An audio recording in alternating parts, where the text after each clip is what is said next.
Hah? Tinggal di kos yang berisi puluhan setan? Wah, asli ini kacau banget sih. Yang suka cerita horor sini kumpul, yang penakut mendingan skip aja. Oke, jadi cerita horor kali ini lagi-lagi gue dapatkan dari Kaskus SFTH. Banyak banget ya ternyata cerita-cerita horor di Kaskus SFTH.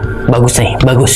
Kali ini yang nulis namanya Ryu. Oh ya, by the way, Ryu ini adalah perempuan. Setelah lulus SMP di Palembang, Ryu memutuskan buat balik ke kampung halamannya di Padang dan meneruskan sekolahnya itu di Kota Padang. Tadinya, Ryu itu berencana mau ngekos bareng kakaknya.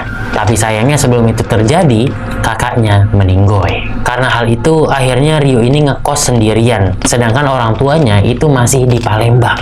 Udah tuh, Ryu ini nyari-nyari kos, dan setelah lumayan nyari-nyari, dia dapet tuh satu kosan yang harganya terjangkau. Lokasinya itu dekat sama SMA N2 Kota Padang. Ayo, yang orang-orang Padang tahu nggak nih kosan ini? Awalnya, Ryu ini seneng banget dapet kosan di situ, soalnya kan harganya murah ya, terjangkau. Tapi ternyata, itu kosan penuh banget sama setan, angker banget. Oh ya, Ryu ini bisa dibilang indigo, karena dia itu sering banget ngelihat makhluk-makhluk halus. Dari awal masuk, Ryu itu udah ngeliat sosok-sosok anak kecil. Terus namanya juga dipanggil-panggil. Dan masih banyak lagi lah hal-hal lain. Ini bakal gue ceritain nih, pengalaman-pengalaman yang paling serem lah menurut Ryu di kosan tersebut. Pengalaman paling serem pertama kata Ryu, itu adalah dia dicium sama genderuwo. Anjir, bener-bener ya, genderuwo tuh di semua cerita, dia tuh agak-agak mesum ya. Jadi ceritanya Ryu dan 4 orang temennya itu lagi tidur di salah satu kamar kosan. 4 orang temennya itu adalah Vera, Ipat, Dia, dan Elma. Nah, ketika lagi asik-asik tidur, Ryu itu ngerasa kok bibirnya itu ada yang cium. Awalnya nempel doang, tapi lama-kelamaan kok ini nyiumnya makin ganas. Awalnya Ryu itu ngira ini mimpi nih. Tapi kok ini kerasa banget bibirnya dicium beneran dan ganas banget itu. Karena sadar kalau ini bukan mimpi, akhirnya Ryu ini melek tapi badannya nggak bisa bergerak. Di saat itu nggak ada apa-apa, tapi bibirnya masih berasa banget lagi diciumin. Di situ Ryu ini berusaha baca doa sebisa dia. Setelah beberapa saat, akhirnya ciumannya itu berhenti dan badannya bisa bergerak. Dilihat sekeliling tapi nggak ada sosoknya. Dan teman-temannya yang lain yang 4 itu tidur. Setelah bertahun-tahun, akhirnya Ryu ini baru tahu kalau yang nyiumin itu adalah sosok genderuwo. Jadi Ryu pernah ciuman dengan genderuwo, dan itu katanya adalah ciuman pertamanya dia. Aduh, ciuman pertama malah sama genderuwo. Pengalaman horor kedua itu adalah ketika Ryu dan 4 orang temannya ini lagi main karet malam-malam di halaman. Ketika Ryu lagi megang karet, di seberangnya dia itu ada sosok perempuan melayang. Perempuannya ini rambutnya panjang, pakai dress warna putih, tapi nggak ada kakinya. Kakinya katanya cuma sampai dengkul doang. Dan sosok itu perlahan melayang menembus tembok.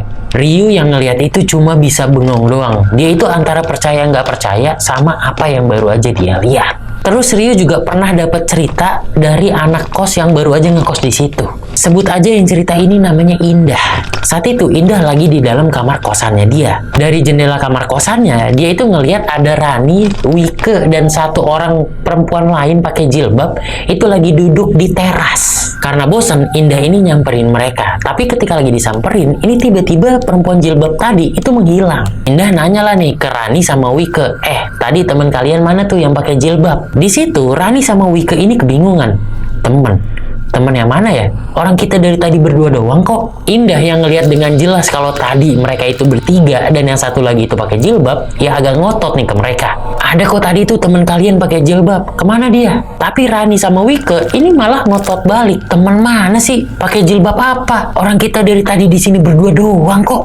Nah loh, jadi ternyata yang dilihat sama Indah tadi itu siapa? Tapi dari semua kejadian yang menyeramkan itu, ada satu kejadian yang menurut gue bener-bener nyeremin gila. Kejadian ketika ada setan yang ikutan ngantri minta makan.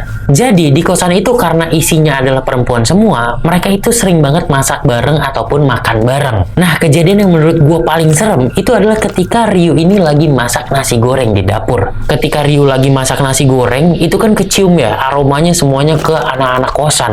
Akhirnya 4 anak kosan nih temennya itu pada keluar dari kamar nyamperin Ryu. 4 orang temennya itu yang tadi tuh, yang Vera, Ipat, Dia, sama Elma.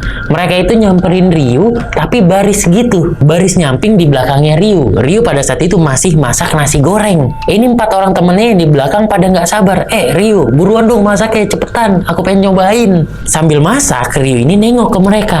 Dan begitu nengok, ternyata nggak cuma ada 4 orang temennya ini.